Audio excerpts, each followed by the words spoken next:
Namo tassa bhagavato arahato samma sambuddhassa. Namo tassa bhagavato arahato samma sambuddhassa. Namo tassa bhagavato arahato samma sambuddhassa. Buddhang dhammang sanghang namasami.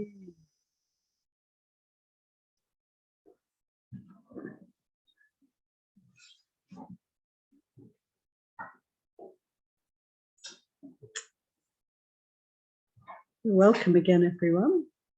I hope you all had a good sit, whatever that is. One thing I think is really interesting about meditation, a sort of clear kind of pointer to meditation when we're meditating, is that we're present in this moment. You know, for me, that's a really significant aspect of meditation. And we can know, in a way, like if we're meditating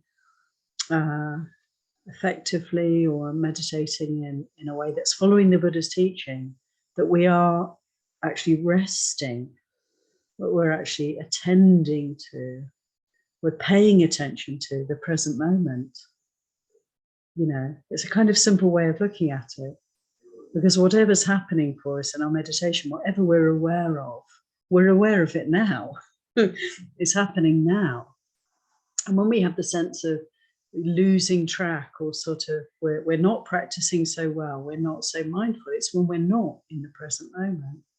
We've gone off somewhere. I mean, of course we are, you know, present moment is still there, but we might be in the past. We might be remembering something from long ago, or just recently even, but we're not here then. We're referring back to something that's already happened. It's over already. So there's this sort of movement away from the present moment, right? When we get caught up in thoughts of the past, and equally we can get caught up in thoughts of the future, and then we're off. You know, there's a sense of going off. We've lost the present. You know, we're speculating or worrying or planning. You know, plotting and planning the future, trying to imagine how it's going to be, which is seldom how it turns out. So it's also can be quite disappointing to do too much of that, because the future doesn't tend to follow our wishes and plans. It's not in our control. But anyway, the point is that when we're thinking about the past or thinking about the future, we're sort of off, away from, out of the present moment. So it's quite a good kind of pointer in a way to consider, you know, am I present? Am I aware of the present moment? Am I in the present moment? And actually there's quite a few suttas. There's a whole series of suttas actually in the Majjhima Nikaya where the Buddha is talking about present moment awareness. They're called the Bhaddekaratta Suttas. And there's 4 of them, 4 in a row. 131 to 134 in Majjhima, and they're all actually in a way the same, but the circumstances in which the teaching was given is slightly different in each one. So there are different characters who are receiving the teaching, and the Buddha gives the teaching, I think, in 1 or 2 of them, but then in the others somebody else is repeating this teaching. I can't quite remember, but you can have a look. Homework. It's quite interesting to see. Why is the sutta repeated 4 times? It's really interesting. It gives a sort of, for me, a sense of a significance. You know, it's like once wasn't enough. It's like the Satipatthana Sutta comes twice in the Majjhima Nikaya and in the Digha Nikaya. It gives an added kind of significance to this sutta. And in the same way, the Bhaddekaratta Sutta, so 4 times. Not once, not twice, not 3 times, but actually 4 times it's repeated. So that for me is really quite powerful. And when you look at it, actually what's repeated is a beautiful verse that the Buddha gave. So it's a teaching in the form of a verse. And of course, the Buddha seemingly was able to give teachings in verse form. In the Pali language, it's not like a rhyming thing, so it's not so amazingly difficult to do. It's more like the words in Pali have a beautiful rhythm to them. They flow in a beautiful way, and that's what a Pali verse is like. So it doesn't rhyme, but it has a meter, it has a rhythm, and it's compelling, actually. Honestly, it's worth reading the Pali. It's worth learning Pali, quite honestly. Slowly. It's not that difficult, because when you read it, or you don't even have to understand it to be able to read it and appreciate the brilliance of these kind of verses, because they just have this beautiful kind of rhythm and melody to them, and it's powerful. And so there are many verse form teachings from the Buddha. For instance, the Dhammapada, which probably many of you have heard of, it's all verses, isn't it? Usually 4-line verses. What are they called? Quatrains or something like that. And then the Itivuttaka, the Udana, short, powerful, short utterances from the Buddha. They're really worth looking at. Sometimes just 2 lines, but in verse form. So the Buddha often spoke in verse, and so did some of the disciples of the Buddha. There's one called Vangisa, who had a real skill. He was a poet. He was like a bard. He was a Buddhist bard. And it's really sweet. I am digressing, but I must tell you, it's so sweet because the Buddha would give a teaching. And there's a whole series of Vangisa's teachings. I think it's in the Samyutta Nikaya. The Buddha would give a teaching, and Vangisa would be so enthusiastic, so enthused and excited and uplifted by the teaching that he would burst into verse. And he would say, before he did that, he would say, Lord, Lord, to the Buddha, I have something I really would like to share with everybody. And the Buddha would say, go ahead, Vangisa. And then Vangisa would burst into these beautiful verses, very poetic language. He was able to do that spontaneously, seemingly. So he was like a bard, you know. And anyway, back to the Bhaddekaratta Suttas, these 4 suttas, which is really just a verse that's repeated 4 times. And then the circumstances of when the teaching was given, it varies from sutta to sutta. And in this verse, which I can't remember word for word, but the whole gist of it is about present moment awareness, cultivating present moment awareness. The name of the suttas, Bhaddekaratta, actually means something like, it's variously translated, but it could mean one single excellent night, or it could mean one single excellent attachment. So you think, attachment? Is there any good attachment? I like that translation because it gives you, it's a bit dissonant. It's like, surely the Buddha was telling us not to get attached to anything at all, to let go of absolutely everything. But in this teaching, the Buddha is actually saying there is just one thing that you can quite profitably develop attachment to. And of course, that's the present moment, present moment awareness. So it's a great translation, but it could equally mean one single excellent night. And in these verses, the Buddha is essentially saying, don't dwell in the past. The past is gone. It's over already.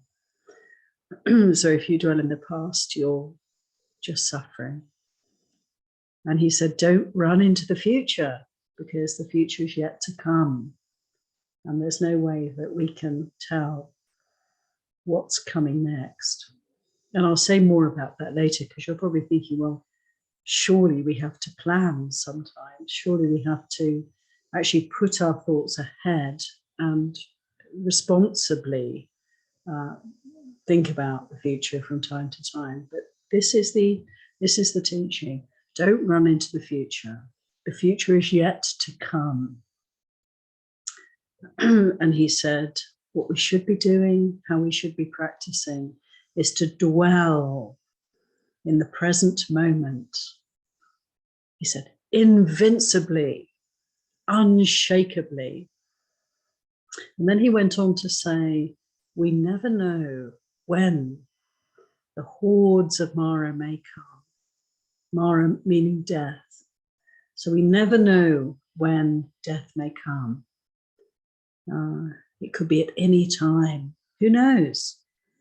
So therefore, we should give all our energy, all our attention to this present moment. It could be the last one. It could be the only one left to us. And these verses are very beautifully poetic, and you're just going to have to go and look them up and read them. And maybe read them in the Pali, just read them out and take in the beauty of the rhythm of these verses. But to understand, look at the English translation. I think it's a very helpful teaching, actually. It's a very helpful point. It's very simple, isn't it, for us just to consider present moment awareness. There's a very great teacher who's not a Buddhist, but who's wonderfully wise and very highly attained person who's written a whole book called The Power of Now. Have you heard of that? What's his name? He's German. Thanks. I'm terrible with names. Eckhart Tolle. And he's really an amazing person. He's obviously lots of teachings, and he's got a lot of online teachings. And I love to watch him because he's completely present. And somebody asked him once, what do you like to do in your spare time? Which is quite an interesting question. And he said, nothing. What does he really like to do? He likes to do nothing. This is a person who's completely contented, who's completely comfortable, who's completely fine with the present moment. And actually, he said, more specifically, he said, I like to just sit and do nothing. I like to just be. It's really lovely to do nothing. And he said, I like to sometimes just look out of the window, but just basically no agenda, nothing to do. And I find that quite a good teaching. And it's, genuinely from the heart, no doubt, this is how he feels. Because really meditation, the whole practice of meditation for us, it's kind of learning, isn't it, to do nothing and to be fine with that, And how many of us really can feel that way?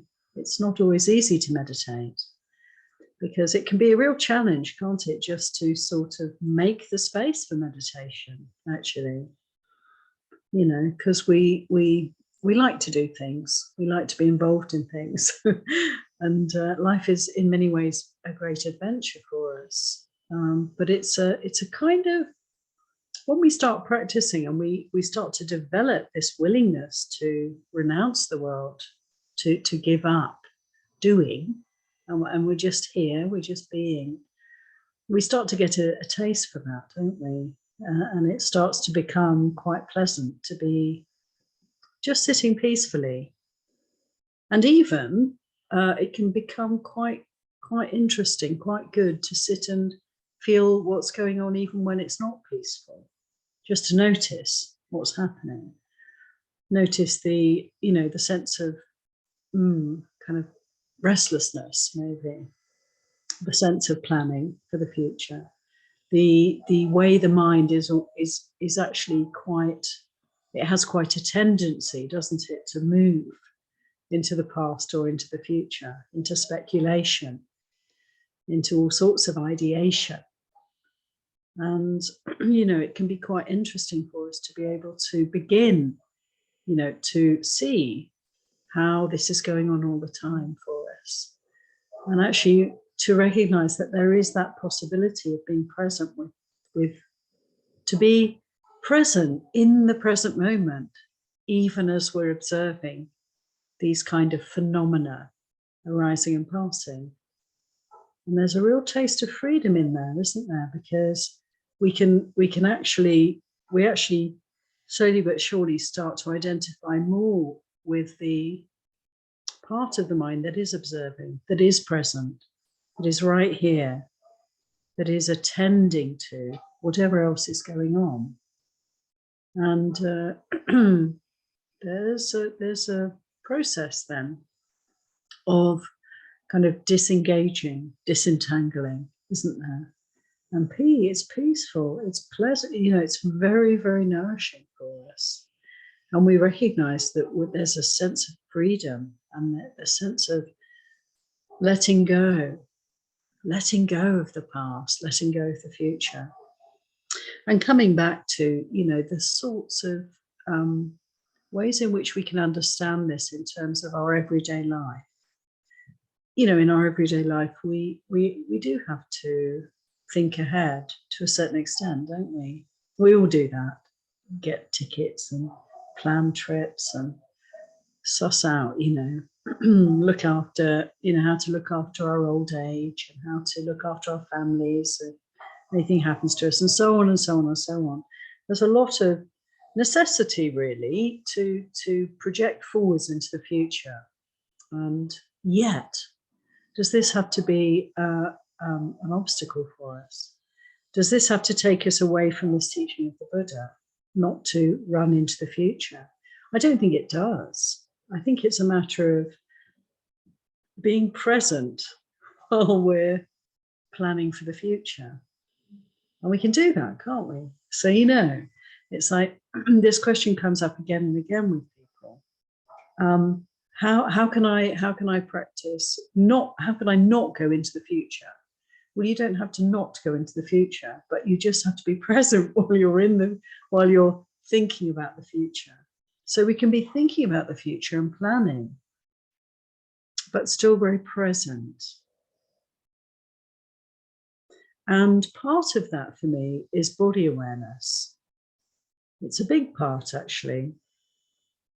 For me, a big part of present moment awareness is being aware of the body. It's so helpful because when we're aware of the body, we are aware of the present because the body is always present. Consider that. The body's never in the future and it's never in the past. It can't do that. Physical form can't do that. It can only be here and now. And feelings also can only be here and now. So that's really helpful for us. And that's why a lot of teachings and a lot of teachers will encourage this, body and feelings as the foundations, as the real resource for our mindfulness, because they're always here and now. And that is so, so anchoring, so supporting for us, for our attention, for our mindfulness. Thinking, on the other hand, is often not here and now.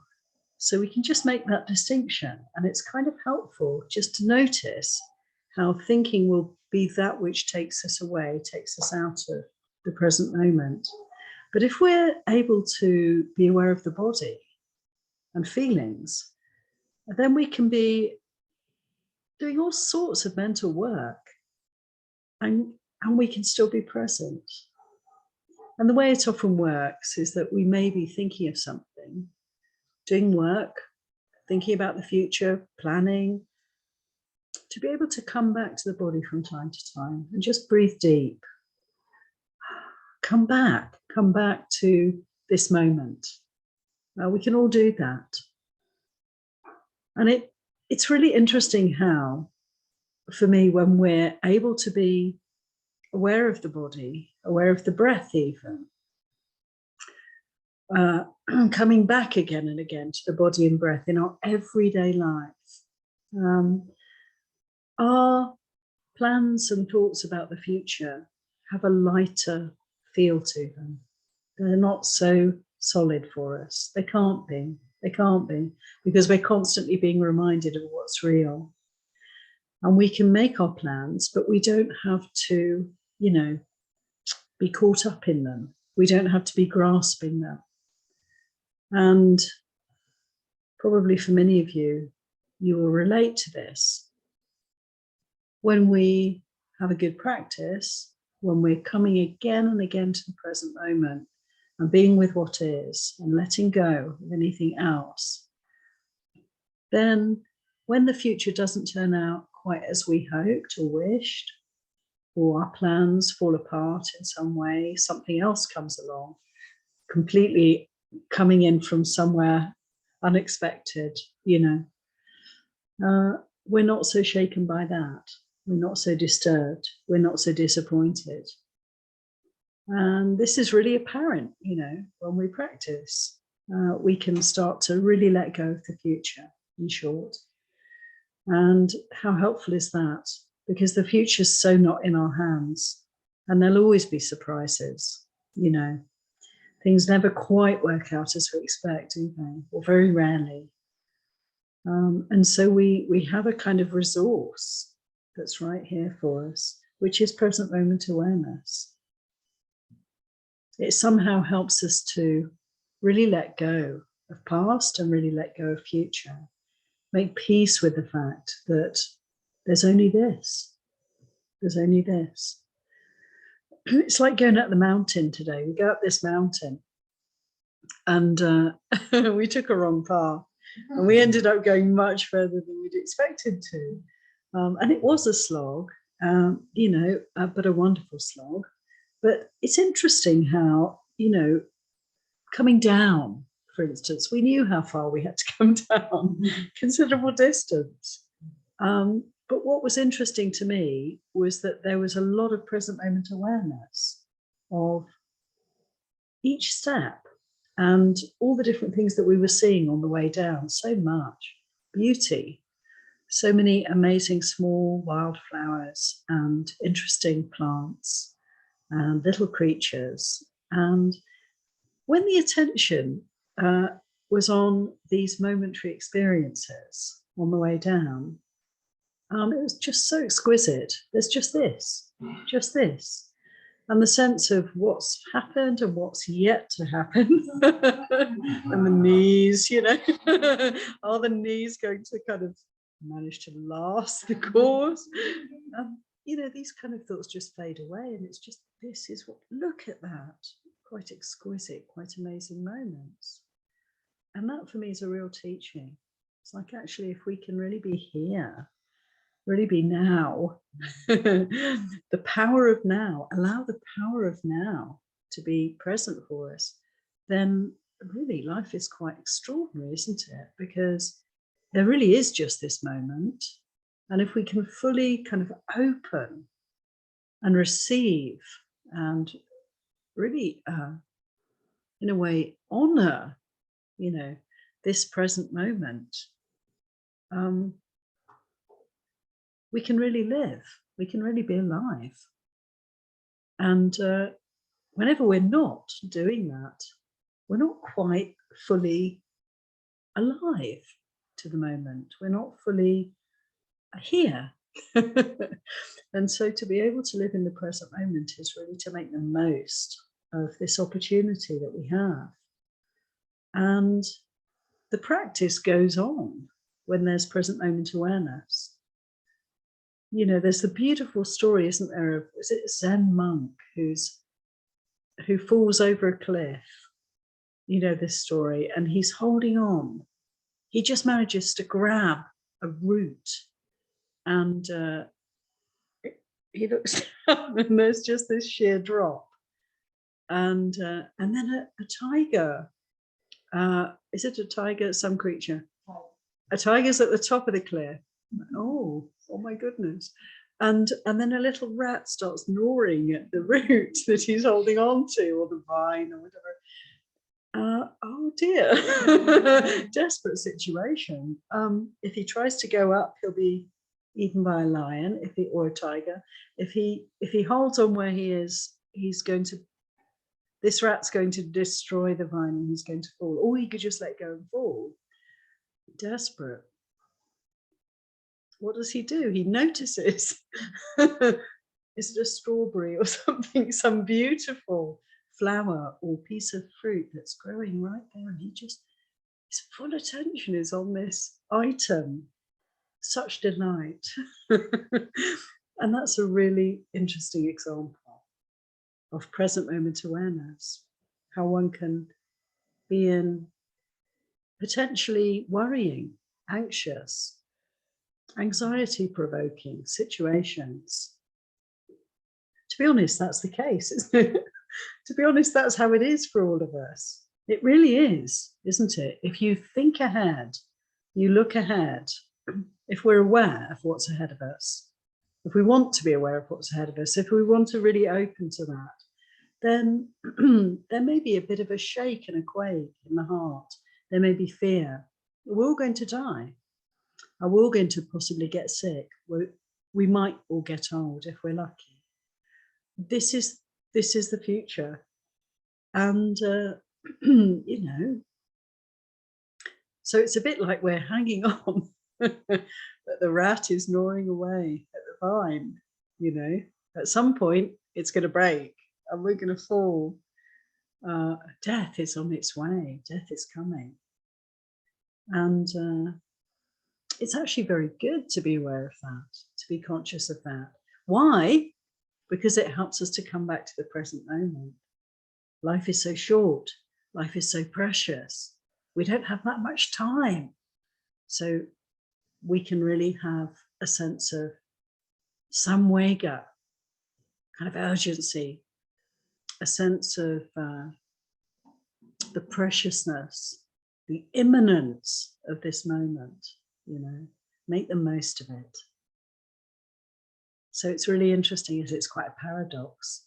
If we really consider, genuinely consider, I mean, realistically consider the future, then it can be either a source of great anxiety, or it can bring us back, bring us home to this moment. In a way, that kind of anxiety is an impulse, or it impels us to come home to this moment. How helpful is that? So actually in Buddhism, we're encouraged to consider Maranasati, we're encouraged to consider death every day. This one, you know, this one will come to an end. And so will all the others. All that we love, all that we hold to as dear, you know. And it's really a very helpful reflection. It's not a morbid reflection when we really allow ourselves to reflect. I find it interesting that consideration of aging, sickness, and death, the idea of it can be really quite off-putting.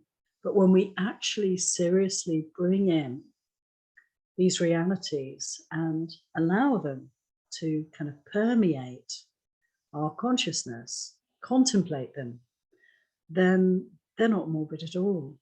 No, because the truth is always valuable for us, isn't it? No, they help us. They're actually aids, they're encouragements for this reflection that the Buddha's giving in the Bhaddekaratta Sutta, you know, to invincibly, unshakably dwell in the present moment. It's a kind of paradox to me. We're being asked to consider the future, but it's in order to help us to be present, which is, this is all we have. This is it. In The Power of Now, this book by Eckhart Tolle, he really, it's a beautiful book. I so recommend. Probably most of you have read it. It's just superb. The whole of his kind of approach is to make much of the present moment. And it really works. And it really is a helpful reflection. The Buddha taught in so many ways, as we know, but these Bhaddekaratta Suttas, with this emphasis on present moment awareness, are really helpful, really wonderful. And we can notice, you know, how in our meditation practice, as I said, the body and the feeling aspect of our reality helps us to anchor in this moment. And then we can observe the mind. We can observe how it moves, where it takes us. And it's almost like we can be watching that from the present moment awareness. And then this amazing purification process can happen, because as we are able to observe thinking without following thinking, we can see how the dhammas, these dhammas, are arising and passing. And as they arise and pass, we are recognizing we're not that. We're not this. No, there's a letting go of all that identification, all that grasping, all that suffering. It's what it is. So back to planning the future and how we can do what we need to do. We can deal with the past and deal with the future in whatever ways we need to, but do it with this presence. And I often find that people say that, when we have some kind of like a decision to make, we have a future possibilities ahead of us, like forks in a road. We're going along the road and we have to choose which direction are we going to go in. How do we determine? How do we make choices, life choices, when we don't really know what the future holds? So we can only speculate. Is this the right thing, the right job, the right decision, or should I do the other? And it can cause an enormous amount of difficulty for us sometimes. We don't really know which way we should go. And there may be more than two choices. There may be 3 or 4 or more. And we can think a lot about what might happen in each possibility. And we can play mental games like, if I choose A, I'll just see how that is. I'll just spend a week imagining that I'm going to do that and see how that is. And then I'll have to go to the next one. And all of this cogitation happens for us, and doubt and anxiety and so forth. None of that's wrong, obviously, but it's just a way of speculating and considering about the future, a way of making decisions. But there is another way of making a decision, which you'll be very familiar with, I'm sure, which is to meditate, which is to, have maybe a very compelling sense of needing to decide something, needing to move forward in a particular way. And instead of giving all our mental energy to that consideration, what can we do? We can sit, and we can be willing to let go of the conundrum that we're facing. Sometimes it's very difficult to stop thinking about such important matters, but to be able to do that is a great gift. Just to come back to the meditation, close the eyes, come back to the body, breathe, and let it go. Let it go. And every time the mind wants to come back to this compelling issue, this difficulty, this question, notice that sense of urgency, maybe. Notice that sense of need to pursue something, and just let it go. Come back to the body, back to the breath. And we can start to do things like notice how it feels. Notice how it feels when the mind moves forward into this issue. And just keep attending to what's happening in the body. What's happening in the heart? How does it feel? What's the quality, the emotion, the mood, the tone, and so forth? And in this way, we're able to broaden the view, aren't we?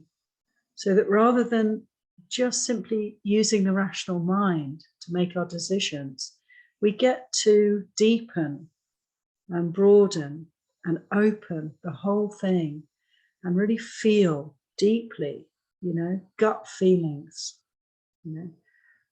It's not a thinking process. It's not about thinking. It's much wider than that. It's like, instead of dealing with the surface issues, we're diving deeply into this mind and body and just allowing space, allowing time, not forcing the decision, but letting things kind of percolate, letting things evolve, letting things kind of, in a way, it's a bit like stepping back, isn't it? And allowing issues to deal with themselves. That's really what happens in a way.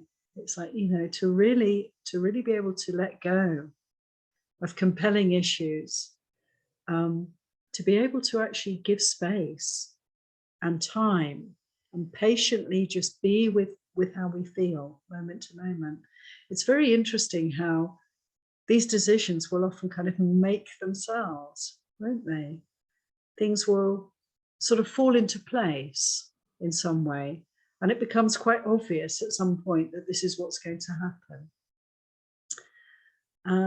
To me, that's very wonderful. It's almost like inviting intuition. It's inviting different forces to come in and to help to determine how things are actually going. And I almost get the sense that we don't really make decisions at all. We just think we do. We just think we do because we think.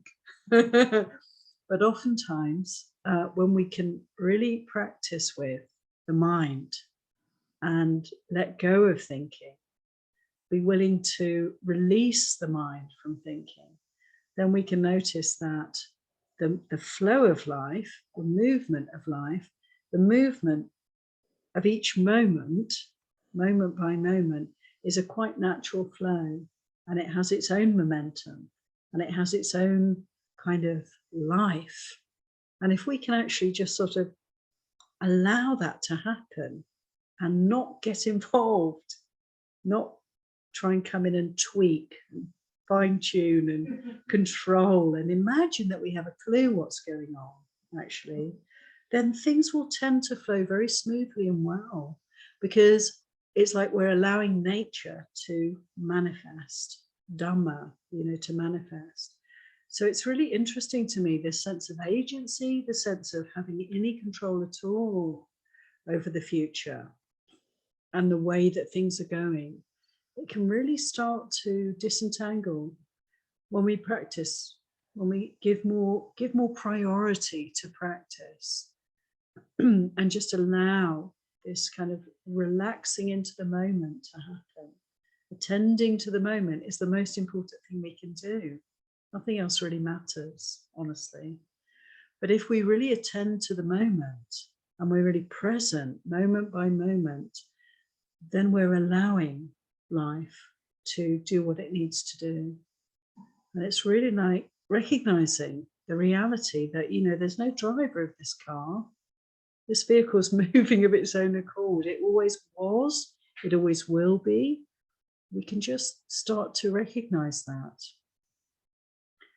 And something about feeling how we feel.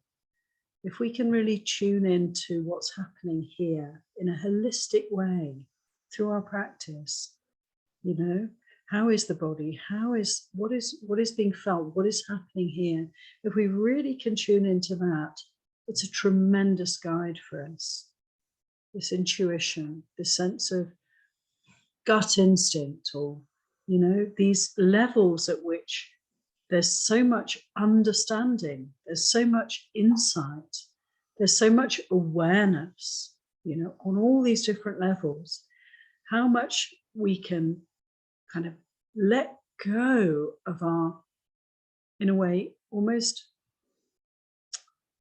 addiction to the rational mind, to the sense of knowing what's what. because it's so limited. It's so limited. It's got us into all sorts of trouble as a species. As a species, we're our love of control and to be able to manipulate reality, to be able to get what we want, to think things through and to figure things out, and we're brilliant at all of that. But it's got us into a lot of trouble because we're not paying attention to all these other aspects of reality. We're not really recognizing how much we're part of nature, and we flow with nature, and nature's in control, not us.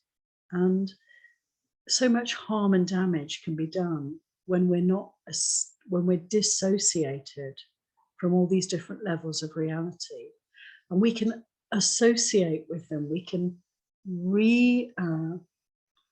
kind of renew the relationship, revitalize this relationship with nature through our body awareness.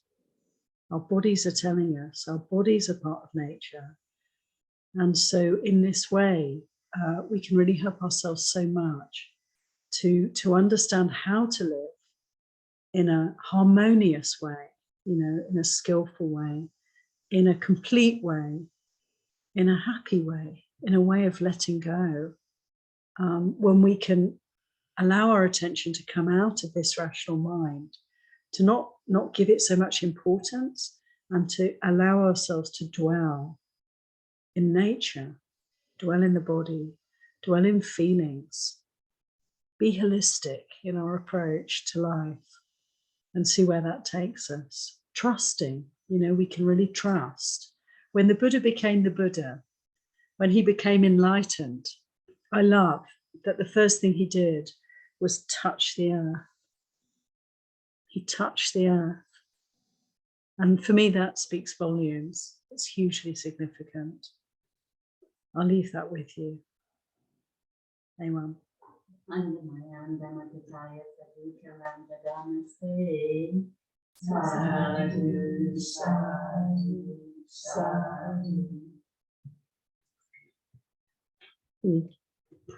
Thank you for your kind attention, everyone.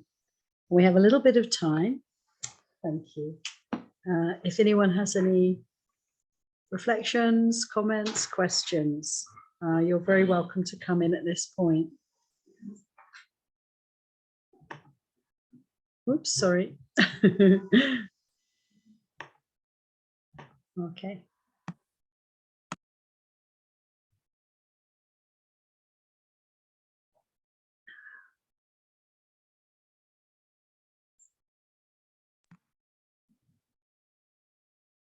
I have a tongue-in-cheek question. I am. Okay, Millie, fire away. Have you ever thought about running for a political position? It's a really interesting question, actually, because bhikkhunis, we're not allowed to, it's really interesting because part of our Vinaya rules, we're not allowed to vote. Really, it's not good to vote. We don't get involved in any political matters or kind of, power, how to say, different factions or views about incidents going on in the world around us. It's kind of a very good discipline for us to not take sides, basically, not take sides in any way. And I find that really helpful, actually, because isn't it true that if we take sides on any issue, we tend to then miss a whole load of reality out, and to see the world from all different perspectives is very helpful, and it's a very, it encourages wisdom and compassion also. So that's my response to your fun comment. Thank you, Millie. Marilyn, yeah. Thanks, Kristen. That's really good of you to do that, Kristen. So I have a question about guided meditation, because after you have the practice and you're moving into what's natural for your meditation, you're moving away from the noise into the quiet and the stillness. And then there's so the natural way for me is to go where my meditation takes me, and then you have someone talking and guiding you. So to be present, you go off and just listen to the teacher that's doing the meditation, or you kind of drift into where your natural meditation is.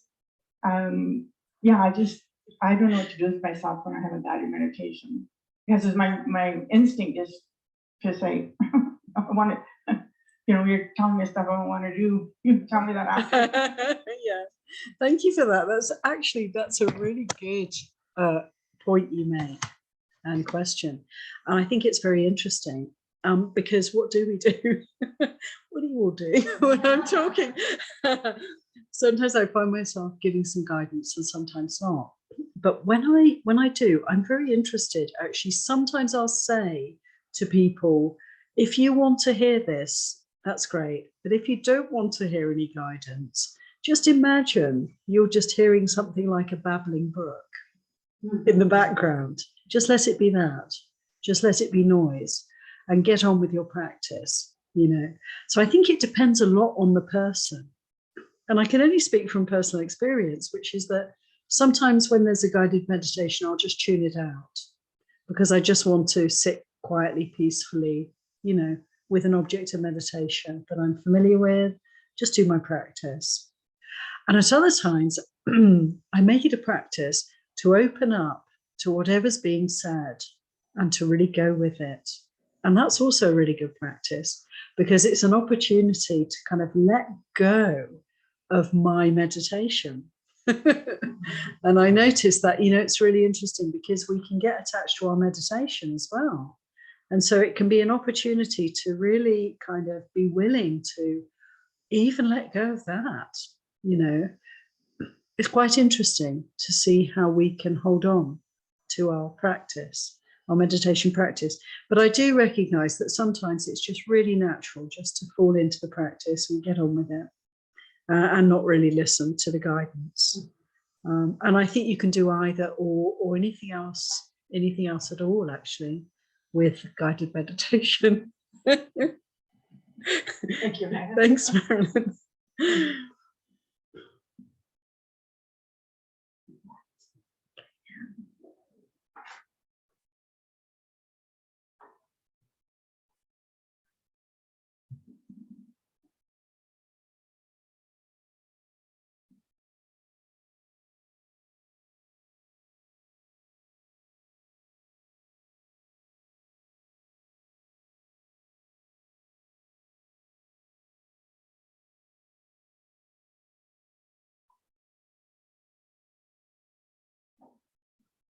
All dwelling beautifully in the present moment.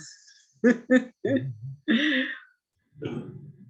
don't have much to add, but I just want to say I had the exact same thought today. Yeah. For me, it was, and I had the same outcome thought that the realization I was attached to what I wanted to do. Yeah. Should probably like detach from that, not have expectations. Yeah, cool. Normally, I love the meditations. For some reason today, it was like, I just kind of want to get on with my thing. Yeah. So I don't, which I never experienced. And so maybe I'm getting attached to. Yeah, thank you. Thank That you. was really cool to hear that. I had the same. Same thought. That's brilliant. Yeah, Roddy, you might not have heard what Roddy said, but he was just reiterating what Marilyn had said, which was he had the very same experience with the guided meditation.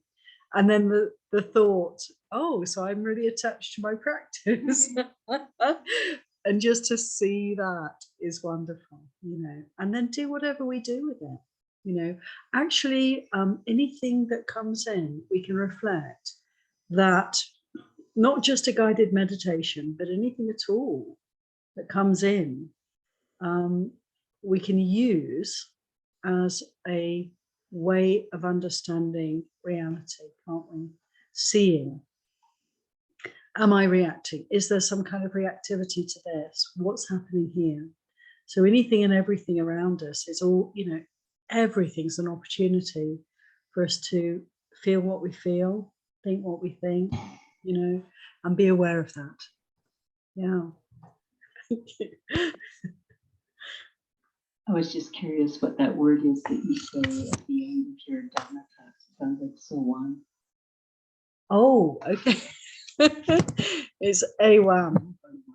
Awam is just a kind of traditional kind of indication that the talk's over. It just means thus.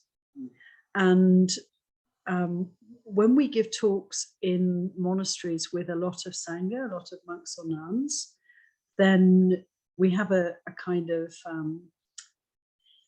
like a tradition where whoever gives the talk, the next one in seniority has to give a response, just like you gave a response. There's actually a little chant that they do. And so in order to be kind to that person, because sometimes it's really hard to tell when a talk is actually ending, both for the person giving the talk and the person who's listening, you don't really know when it's going to end. Then saying A1 is the prompt. Okay, it's over now.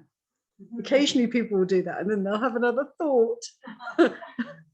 but generally, you can say, oh, that's the end of the talk. It just means A1. And the chant that's done at the end of the talk, see if I can remember, is Handamayam Dhammagataya Sadhu Garang Dadama Say. And that just means it's literally just saying some words on Dharma have been spoken, and now they're over, sort of thing. That's what I chanted. Oh, you did? Oh, I'm sorry. I didn't pick it up. No. I'm sure it's really fine. So I think that's more or less what it means. So verses on Dharma and paying respects to the verses or the words on Dharma that have been recited, something like that. Is there a translation? It just says now let us express our religious teaching. Yeah, right.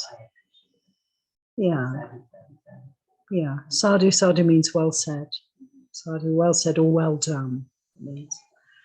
Yeah, these are all sorts of rather lovely traditions. I find it very beautiful actually that we make space for Dharma and coming together in this way, sitting together, and also the rituals around giving a talk, which are there for listening. It's like listening in a respectful manner and attentively. That's so wonderful for us to do, and also speaking, giving that attention to the what is said. And most monks and nuns or teachers, when you give a talk, the intention, first of all, I just set an intention. My intention is just to share something useful, share words of Dharma from the heart, genuine, authentic Dharma. This is my intention, that it may be useful for others. And I don't really think about what I'm going to say, because I find that is a kind of obstruction to that authentic, genuine Dharma. So it's more like just meditating, present moment awareness, and then just seeing what comes and actually trusting that whatever emerges from that place, from that intention, will be suitable. And what it really is then, in fact, is just a result of the practice that's happening here. That's all it is, And so then we have some kind of exchange. So for me, to be very present and very spontaneous in the teaching is to be really, in a way, I feel a Dharma talk in this instance is a collective effort. It's a collective effort because the attention and the wisdom and the mindfulness in the room is what's actually, you could say, producing this Dharma talk. It really is when you think about it. Not think about it when you pay attention.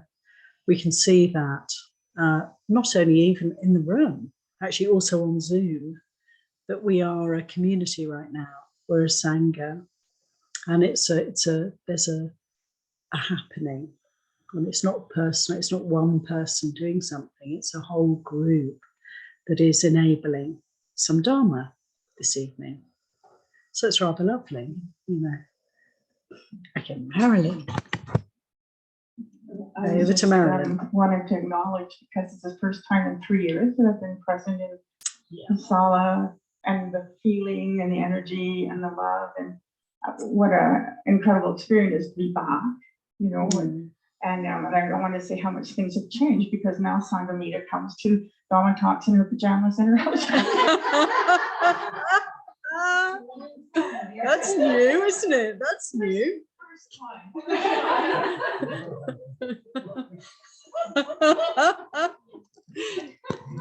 She's just relaxed, you know.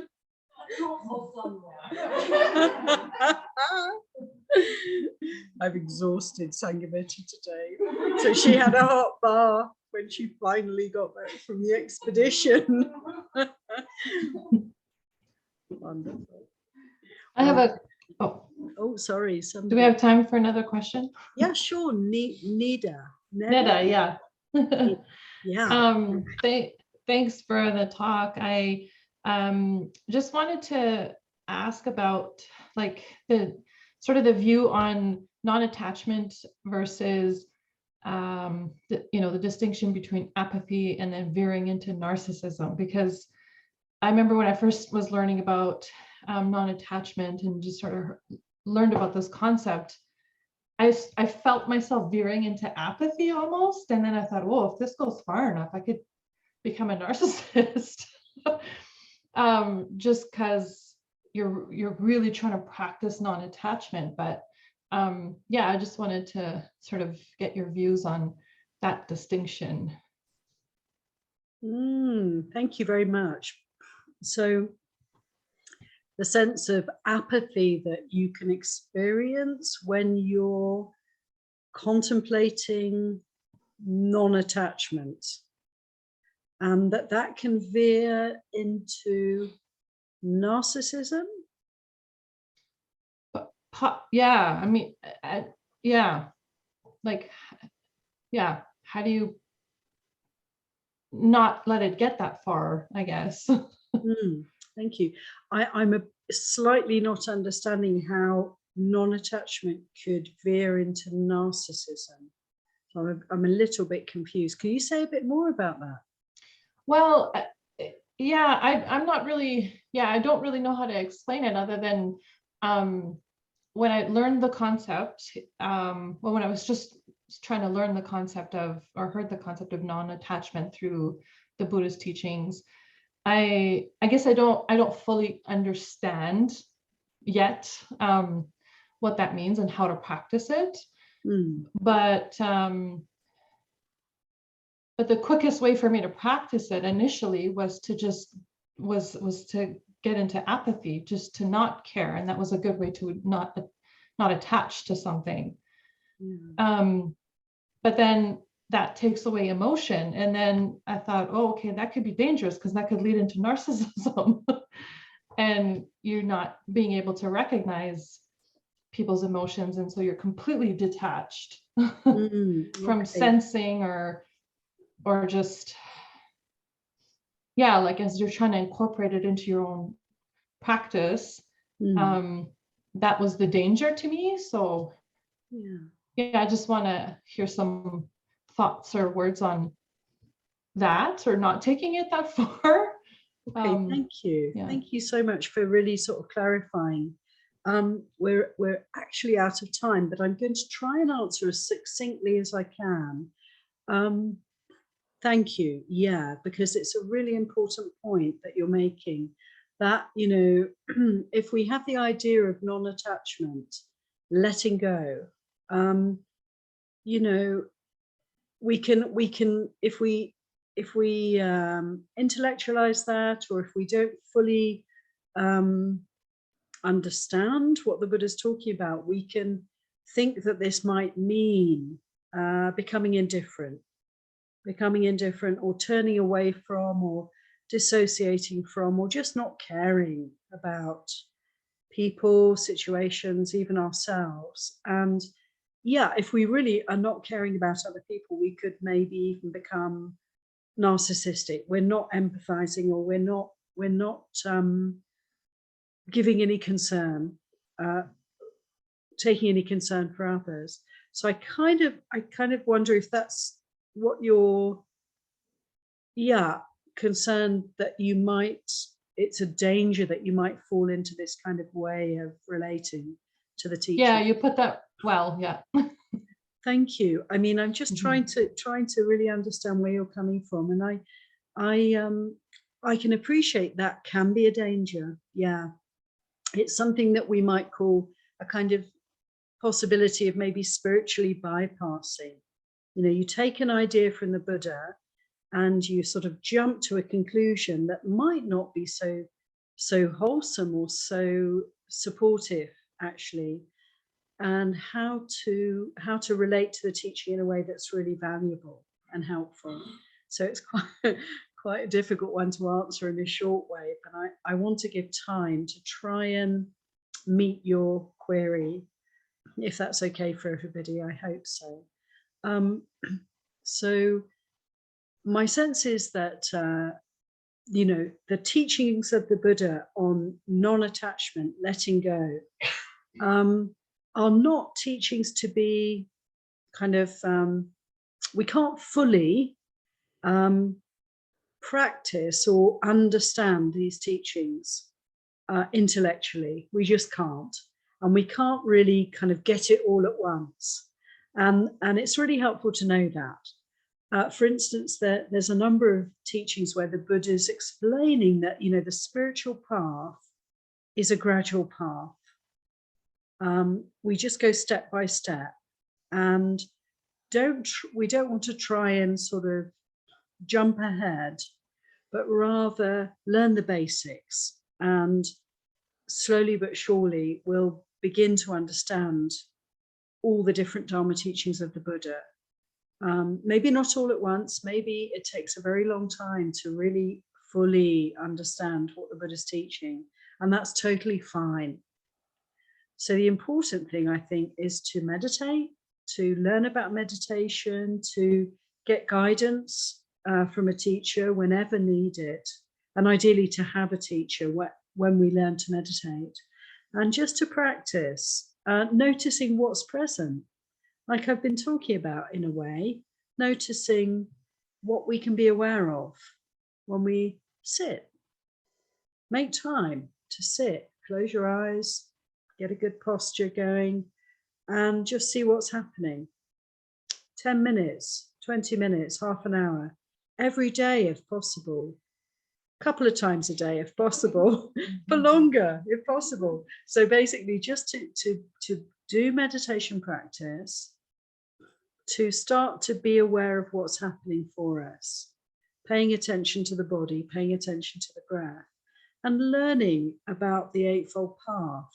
The Buddha's teaching is very complete, very holistic, very full, and covers all the aspects of our life. So there are some really good books on the Eightfold Path, and also the Pali Canon, the teachings of the Buddha himself.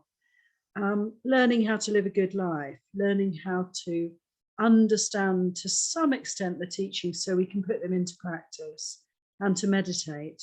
And then what we can discover is that as we develop our meditation practice, we start to feel a bit less caught up in things, a bit more, in a way, freed up, a bit less caught up in the ups and downs of life, you know, the roller coaster of life. This is not indifference. This is not a lack of concern for ourselves or for others. No, it's more like just seeing how experience affects us here. What's it like here? And we start to notice that there's a kind of ability to be a bit less reactive, you know, less caught up, less overwhelmed by experience, and more, as we learn to meditate, we become more like an observer. This is not someone who doesn't care. This is not someone who's completely detached. It's more like someone who's seeing and interested and kind of intimately engaging with life. And the more we can practice mindfulness, the more we can really be present for life. So it's almost like the opposite of becoming indifferent. We become more equanimous. We become more adept at kind of surfing the waves of life, but we're not turning away from anything or anyone. So this is just a short kind of answer, really a short answer to your wonderful query. And I'd be really interested, Nada, if you can drop us a line and let us have your email. I'd love to send you a couple of book references to give you some really good reading material to learn about the path of practice that could help to, give some more info to meet this query. Oh yeah, thanks. And no, that was really good. And by the way, I don't think I've turned into a narcissist or empathetic. Oh, good. That's great. I just remember that was that one interpretation I was sort of I didn't take, but I thought could happen, and it kind of scared me for a little bit, but I do feel more connected to myself and others since then. So something's working, but maybe, there's always learning, and little by little things get better anyway. So thanks. Yeah, wonderful. Thank you. I mean, it's just a really good, we have any concerns about the practice and where it may take us, it's really good to talk about them and share and discuss the Dharma together. So, thank you so much for that. And the fact that it's something that's occurred to you, it's probably occurred to lots of other people as well. Thanks. Thank you for that. And do drop us a line so I can send you some info. I'd love to do that. So thanks, everyone. We're a little bit over time. Hope that's okay with you all. And I guess we should end here, really. Thank you for your presence. Bye all. Take care. Good night. Thank you. Bye. Good night. Bye.